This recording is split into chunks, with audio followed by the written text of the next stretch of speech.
ولقد أرسلنا موسى بآياتنا وسلطان مبين إلى فرعون وملئه فاتبعوا أمر فرعون وما أمر فرعون برشيد يقدم قومه يوم القيامة فأوردهم النار وبئس الورد المورود وأتبعوا في هذه لعنة ويوم القيامة بئس الرفد المرفود ذلك من أنباء القرى نقصه عليك منها قائم وحصيد وما ظلمناهم ولكن ظلموا أنفسهم فما أغنت عنهم آلهتهم التي يدعون من دون الله من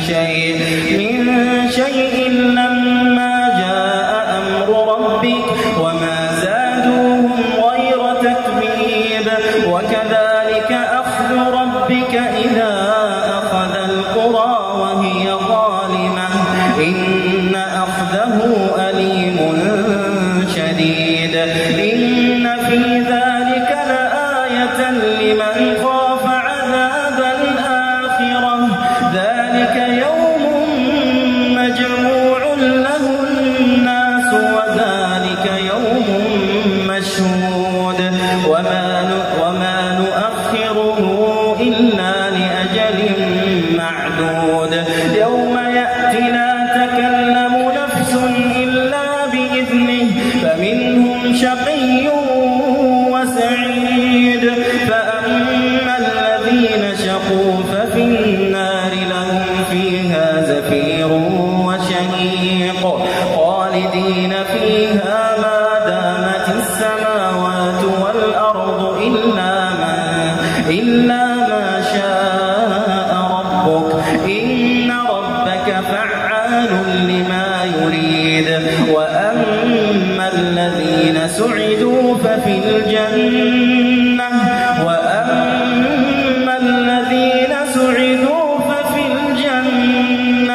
خالدين فيها ما دامت السماوات والأرض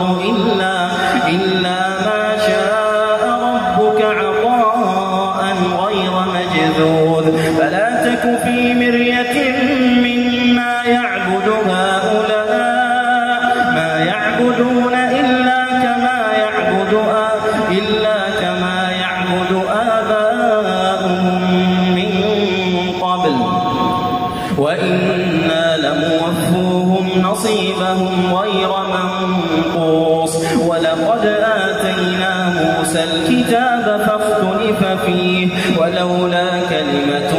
سبقت من ربك لقضي بينهم وإنهم لفي شك منه مريب وإن كلا لما ليوفينهم ربك أعمالهم إنه بما يعملون خبير فاستقم كما أمرت ومن تاب معك ولا تطغوا إنه بما تعملون بصير ولا تركنوا إلى الذين ظلموا فتمسكوا النار وما لكم من دون الله من أولياء ثم لا تنصرون وأقم الصلاة طرفي النهار وزلفا من الليل إن الحسنات يذهبن السيئات ذلك ذكرى للذاكرين واصبر فإن الله لا يضيع أجر المحسنين فلولا كان من القرون من قبلكم أولو بقية ينهون عن الفساد في الأرض إلا قليلا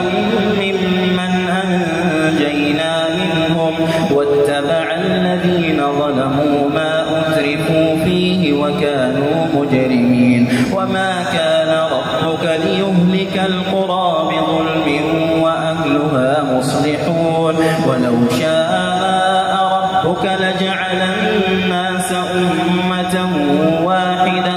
ولا يزالون مختلفين إلا من رحم ربك ولذلك خلقهم وتمت كلمة ربك لأملأن جهنم من الجنة والناس أجمعين وكلا نقص عليك من أنباء الرسل ما نثبت به فؤادك وجاءك في هذه الحق وموعظة وذكرى للمؤمنين